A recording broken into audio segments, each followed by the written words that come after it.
Newborn baby को सर्दी जुकाम खांसी होने पर ये 3 घरेलू उपाय बहुत जल्दी फ़ायदा करते हैं। फर्स्ट है जायफल का पेस्ट। जायफल को घिसकर उसका पेस्ट बना लीजिए और ये बच्चे के माथे पे लगा दीजिए। इससे बच्चे को बहुत जल्दी आराम मिलता है।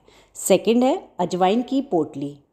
2 चम्मच अजवाइन को तवे पे गरम करिए और इसकी एक पोटली बनाकर बच्चे के सर के पास रख लीजिए। इससे बच्चे की सर्दी जुकाम खांसी बहुत जल्दी ठीक होती है।